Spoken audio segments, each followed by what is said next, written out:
ये आदमी जो सड़क किनारे बने ढाबे पे आराम से खा रहा है, असल में कोई आम आदमी नहीं है। ये है मुंबई का अंडरवर्ल्ड डॉन राजा भाई। लेकिन ये आदमी पिछले 10 साल से अपनी गुनाहों वाली दुनिया से बाहर निकलकर शरीफों वाली जिंदगी जी रहा है। क्योंकि 10 साल पहले हुए खुद पे जानलेवा हमले के बाद जब वो जान बचाने के लिए एक शिव मंदिर में जाता है तो वहाँ एक लड़की पूजा करने आती है और वो उस डॉन की जान बचा लेती है। उसके बाद वो डॉन उसी लड़की से शादी कर लेता है और जब उस डॉन को पता चलता है कि जिस लड़की से उसने शादी की है उसकी कंपनी पे 500 करोड़ का लोन है तो डॉन अपनी बीवी की कंपनी का सारा लोन चुका देता है बिना किसी पहचान के। 500 करोड़ का लोन चुकाने के बाद भी वो अपनी बीवी से अपनी सच्चाई नहीं बताता। अब जब वो डॉन शरीफ बन के जीने लगा है तो कोई भी सड़क छाप गुंडा उस पे गन तान देता है, कोई भी लड़की उसकी बेइज्जती कर देती है, क्योंकि पूरा मुंबई इन 10 सालों में भूल चुका था कौन है वो आदमी और कितना खतरनाक है वो आदमी। हद तो तब हो गई जब उसकी बीवी अपने बॉयफ्रेंड से शादी करने के लिए अपने पति को तलाक दे देती है और जब उसका पति पूछता है क्यों तो वो जवाब देने की जगह देती है अपने पति को 10 करोड़ का check. 10 crores, sign the bloody papers और आज के बाद हमारा रिश्ता खत्म। अरे तुम हर चीज की तुलना पैसों के साथ कैसे कर सकती हो? क्या है ये? ओह तो क्या ये कम है? तुम्हें और चाहिए? तो बताओ तुम्हें कितने पैसे चाहिए? मैं तुम्हें खुश करने की पूरी कोशिश करूंगी। अरे तुम क्या कह रही हो? हर चीज की तुलना पैसों से कैसे कर सकती हो? क्या पैसा इतना इंपॉर्टेंट है हर चीज में? Kabir, we don't match each other। क्या तुम्हें हमारे बीच का फासला नजर नहीं आ रहा है? अरे भाई हमने जो सपने साथ में देखे थे, वो पल जो साथ में बिताए थे, इतने साल जो मैंने तुम्हें संभाला था, I took care of you, उसका कोई वैल्यू नहीं। वो सब कुछ मायने नहीं रखता, वो सब झूठ है। सब बकवास है, मीनिंगलेस। मुझे तुम्हारे प्यार और केयर की कभी जरूरत थी ही नहीं, क्योंकि जो मैं चाहती हूँ वो तुम मुझे कभी नहीं दे सकते हो। कभी हाउ डू यू नो आरोही? और तुम्हें क्या लगता है कि जो अरोड़ा ग्रुप जिस ऊंचाइयों पर है वो सब तुम्हारे वजह से है?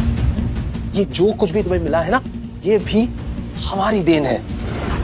और पैसे चाहिए तो सीधा सीधा बता दो ना, इतना टाइम पास क्यों कर रहे हो? Well said. बदकिस्मती से इसको कैसे पता होगा? इंसान की वैल्यू उसकी सोच से होती है और इसके पास तो सोच है ही नहीं।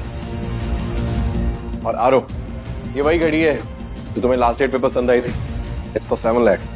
I just got it for you. Best for the best. हारो एक क्या इसी वजह से तुमने मुझे डिवोर्स दिया? मुझे कोई फर्क नहीं पड़ता है तुम हमारे बारे में क्या सोच रहे हो। सच तो ये है कि मुझे मेरी लाइफ में तुम्हारे जैसा हारा इंसान नहीं चाहिए जो मुझे अपने ऊपर बोझ महसूस कराए। वाह, वेल सेड। ए जोमो, ये शक्ल लेकर ना तुझे बोलने की इजाजत किसी ने नहीं दी है, सो यू बेड़ा शट अप। कबीर, इज्जत से बात करो। साहिबा जी, हमने आपको ना पूरे दिल से चाहा, तहे दिल से आपसे मोहब्बत की, लेकिन अब से आपके और हमारे रास्ते अलग। हम महादेव से बस यही प्रार्थना करेंगे कि अब से आपको और यहाँ से आपको कोई पछतावा ना हो। तुम्हें सच में लगता है कि मिस आरोही पछताएंगी? वैसे तुम्हें पता है कल मुंबई में सबसे बड़ी बिजनेस डील होने वाली है। वैसे तुम्हें कैसे पता होगा?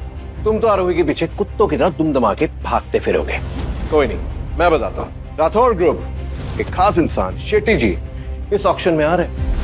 एक नहीं, दो नहीं, बल्कि 2000 करोड़ की ऑक्शन है। और वैसे भी आरोही कल बिजनेस कम्युनिटी की बनेगी रानी और तू बनेगा भिखारियों का राजा। ये बात जो आपने कही है ना, बिल्कुल सही कही है। हमें कुछ नहीं पता, लेकिन हमें सिर्फ हुक्म देना आता है।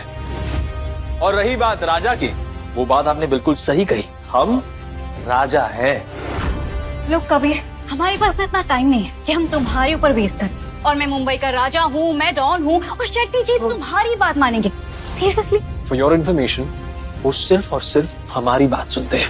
कबीर, तुम्हें पता भी कि तुम क्या बोल रहे हो? तुम्हें सच में लगता है कि तुम्हारी ये बकवास सब लोग मान जाएंगे? आरो, तुम्हें इस कुत्ते को मुंह लगाने की क्या जरूरत है? हम कल के लिए प्रिपेयर करते हैं ना। राठौर राजघराने और चोपड़ा की सदियों से बिजनेस की ये कथा चलती आ रही है और उसी वजह से मैं उनके इतने क्लोज हूँ।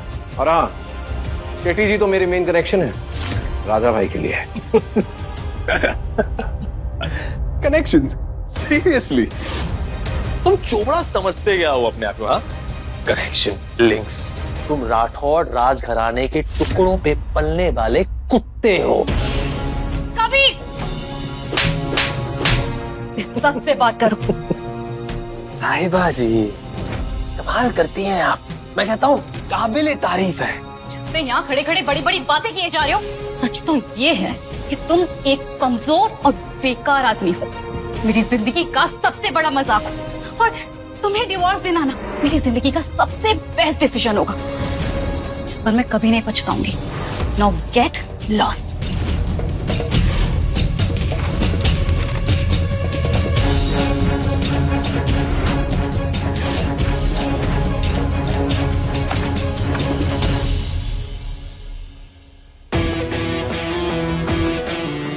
साहिबा जी, याद रखिए आपने किस तरह से हमसे आज बात की, आपने क्या कहा हमसे, अब याद रखिए सब।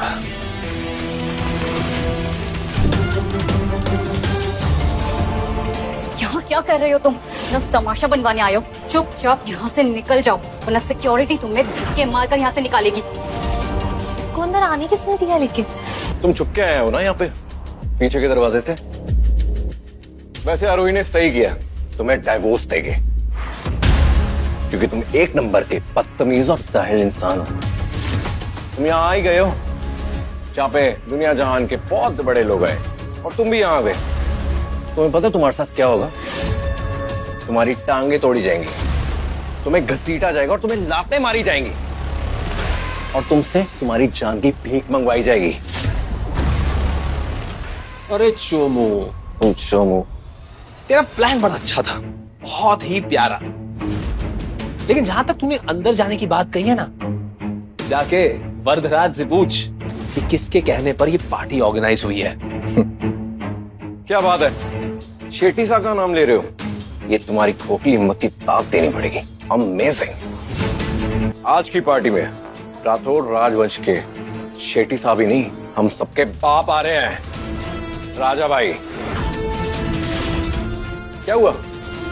पैरों तले जमीन खिसक गई? और वो राजा भाई हमसे मिलने वाले हैं, चोपड़ा से। उसके बाद तुम जानो कि हमारी क्या हैसियत होगी। और कुछ सुनना चाहते हो? काट!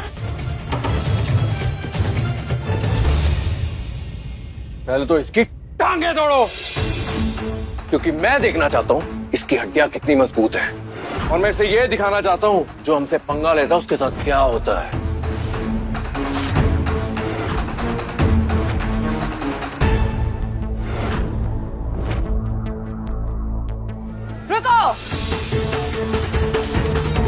रुको रुको, ये मजेदार कहानी पूरी देखने के लिए मौज ऐप डाउनलोड करें, वो भी बिल्कुल फ्री में।